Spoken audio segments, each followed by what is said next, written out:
Last night, the four soldiers are thought to have kept a rendezvous with the two girls at the Woodlands Hotel in Lisburn, a few hundred yards from the Northern Ireland Army headquarters. The party was 12 miles away in a ground-floor flat in Antrim Road near the New Lodge area.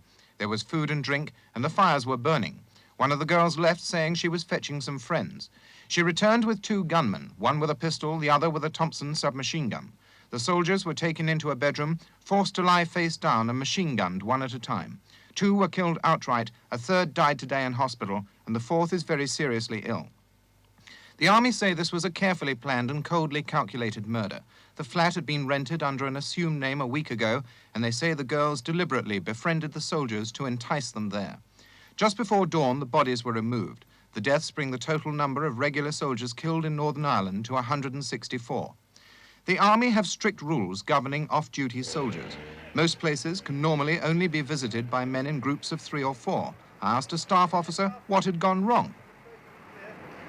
As far as we can make out, but you'll understand that our investigations are hampered by the fact that the only survivor of these four has had part of his tongue and several of his teeth shot away, apart from having spinal injuries, and therefore his evidence is fragmentary, to say the least.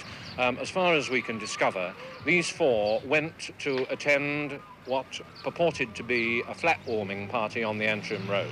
They'd been lured there by two girls they'd met some time previously, and we are looking into the question now as to whether the regulations which exist for the safeguarding of soldiers were in fact infringed. Today, a spokesman for the army said they were absolutely revolted by this cold-blooded murder, a killing which is made to seem even more callous by the fact that it seems to have been very carefully planned. The mass rally of Loyalists outside the Belfast City Hall must have disappointed the united front of Mr. Craig and Dr. Paisley.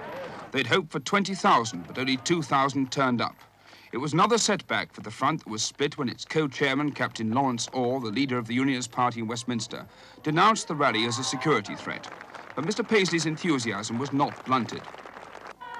Let me say to you this afternoon, you can defeat the white paper. And we on this platform are pledged to use the democratic means once and for all to show the world where Ulster stands. This was the United Front's first shot in their campaign to make the white paper unworkable. Their tactics will be decided at another meeting on Monday. But on today's showing, it represents only modest competition to Mr. Whitelaw.